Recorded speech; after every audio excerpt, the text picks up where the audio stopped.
Hello, I'm Daniel, and welcome to the Emunah Project. We here at the Emunah Project are going to be doing some videos with respect to some basic texts that you are going to be running into, or perhaps have started to run into, as converts, Gerim, and returnees, Baalei Tshuva. One of the ones you're going to have the most contact with is the Hebrew prayer book, the Siddur, the Siddur.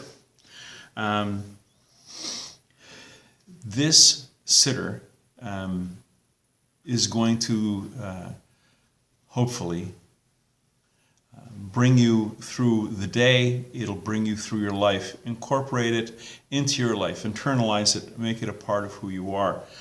We have, for example, here, we have your standard art scroll complete Siddur. Now, it's called a complete Siddur because some Siddurim, some Hebrew prayer books follow, listen very carefully, follow a weekday Siddur and one for Sabbath and holidays. What this Siddur does, and what other Siddurim like this do, is that it's like one-stop shopping. Everything is in one place. You don't have to look for a Shabbos Siddur. You don't have to look for a weekday Siddur. Everything's in one place. This is the part you have to listen to. Siddurim follow they follow a nusach. A nusach is a liturgical style, the way the prayers are laid out, perhaps the little differences in wording. The ones that you will run into most often is the nusach Sfarad and the nusach Ashkenaz. This has nothing to do with pronunciation styles. This has nothing to do with pronouncing words with an Ashkenazi style or pronouncing words with a Sephardi style. This has to do with the prayers, how they're arranged, slightly different wordings. It also doesn't have to do with culture. It doesn't have to do, well, this is how they daven in Ashkenazi countries in Central Europe and Poland and the Ukraine and Western Russia, but in Middle Eastern countries, some of the most Ashkenazi guys you know, Hasidim from Galicia, whose background is Galicianish, daven nusach Sfarad, because the tradition developed with Hasidim to daven nusach Sfarad. It'll come up. Usually if you're in a synagogue, the synagogue is big enough to have its own Siddurim. It will be determined. Some synagogues daven nusach Sfarad, some daven nusach Ashkenaz. Just be aware of it. Sometimes you will run into a Siddur that is all in Hebrew. Here's the Shema, Shema Yisrael, Hashem Elokeinu Hashem Echad, and everything is Hebrew, both sides. It's all in Hebrew. This is great if you're fluent in Hebrew. I'm going to presume that most people watching this video are not completely fluent in Hebrew. Some may be formerly secular Israelis that are now becoming more observant. You guys have a step ahead. A lot of you guys, I'm suspecting, are of an English background, or your English is your strongest language of the languages you speak. And so you're not going to have a situation where you have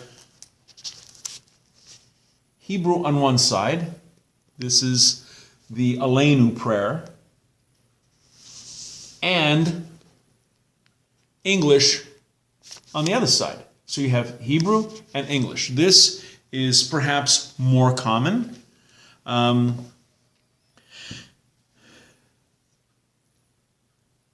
But it's not always English, because any country which has a good population of Jews will have its own language. For example, in Canada, the United States, Australia, Britain, you'll have Siddurim with English and Hebrew. But that's not everywhere you go. For example, if you're in a country that speaks Portuguese, for example, Brazil, you will have, this is what, Tehillim. This is the first chapter of Tehillim. This is the first chapter of the book of Psalms. And the translation is in Portuguese. This particular Siddur is very interesting because the Tehillim and other things and the instructions are in Portuguese. But when it comes to the prayers themselves, you will see, here's the Shema, you will see that while the Hebrew is here, what is here isn't a Portuguese translation. It is a phonetic transliteration of the Hebrew. So the person can read the transliteration and follow it, what the Hebrew sounds like. I've never seen a siddur like this before.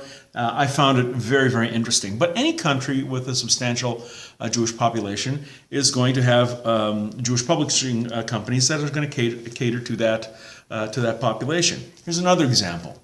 Also, again, we have the Shema, but this one, as you can see, is in Russian. Large Russian population emigrated to various English-speaking countries.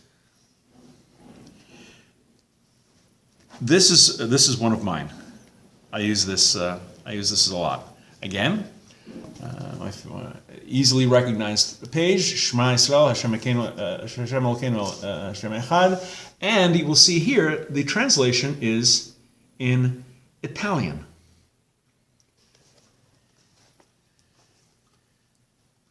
There are Siddurim in Spanish and Hebrew, Hebrew and French, many languages. Any country that's had a substantial Jewish population, book publishing companies will cater to that clientele. When it comes to Siddurim, it's not just the translation that is interesting. A lot of people buy Siddurim, for example, different denominations.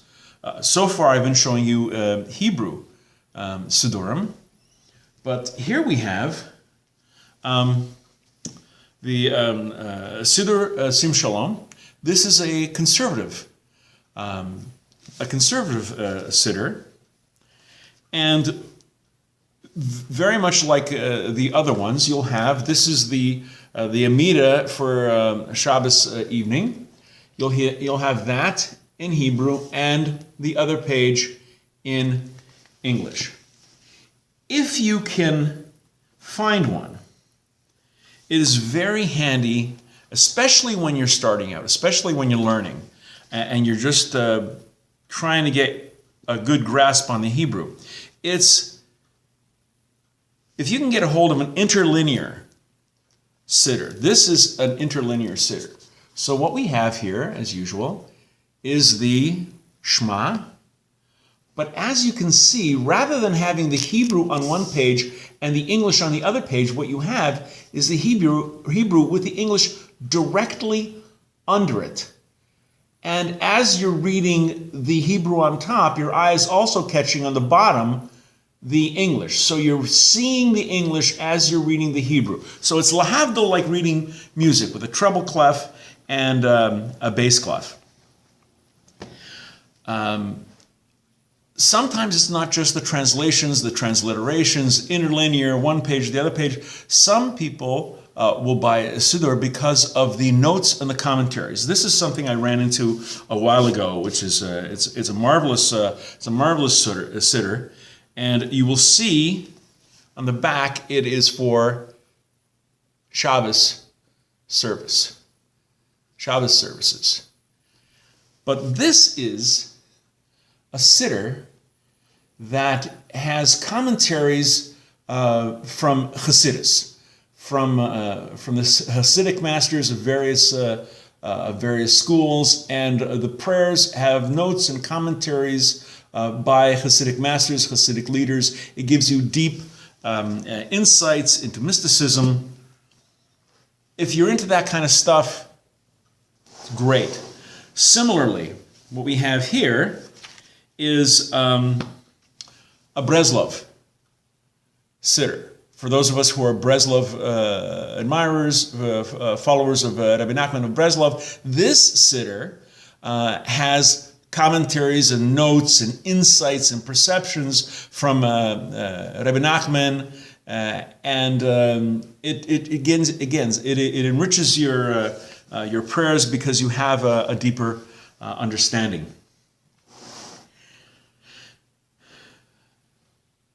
The Siddur that's used in the synagogue.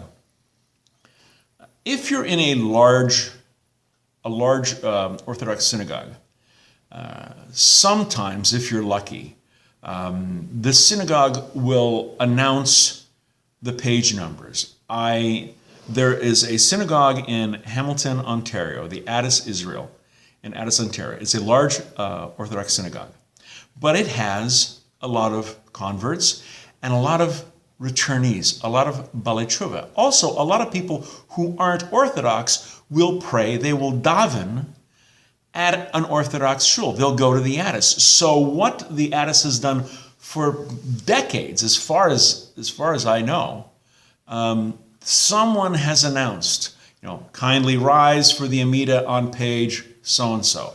Okay, we're coming up to the Shema. That'll be found on page so-and-so. Today's Torah reading, Parsha Hayasara, will be found in your Chumash on page. This way the congregation is literally on the same page. I cannot tell you how great that is, especially for people who are coming to Judaism and they're not as familiar yet as they will be. To have those page numbers announced, I wish more congregations would do so. It's a real help. A siddur that I sometimes use, I use a lot actually because I'm very familiar with it. This is something I'm comfortable with. This is the Art Scroll RCA Siddur, Rabbinical Council of America. The reason why I like this siddur, it has lots of wonderful footnotes and lots of explanations, as Art Scroll products usually do. But just over the years, I've become so used to it, and that I know where everything is. And even if I'm looking for something unusual, it's pretty easy to find. And of course, especially if you're dealing with a siddur that has English and Hebrew, there's a table of contents. If you want to look for Pirkei Avos, look in the table of contents, you'll find it. If you're looking for Hallel, and on certain holy days we say Hallel, look at if no one's yelling out the page, look at the table of contents, you'll find Hallel. You'll find the Musaf for Shabbos. You'll find Friday evening prayers. Get to know it. As I started off with, incorporate the siddur into your life. Make it a part of who you are and what you do, because the siddur, unlike some Christians whose life revolves around the Hebrew and Christian scriptures, around the Christian Bible, you will find in Judaism that it's the siddur, it's the daily prayer book. That is the one that you will have in your hands most often. We'll get into other videos about the difference between a Tanakh and a Chumash and all those kinds of things. But for now, I hope I've done some shedding of a little light here on a book that's going to be for Baalei Tshuva, for the returnees, for converts, for Gerim, something that, please God, will be very, very fundamental to you. We're going to be doing more videos. Until then, I hope you find these videos helpful. Until next time, on behalf of the Emunah Project, I'm Daniel, and thank you so much.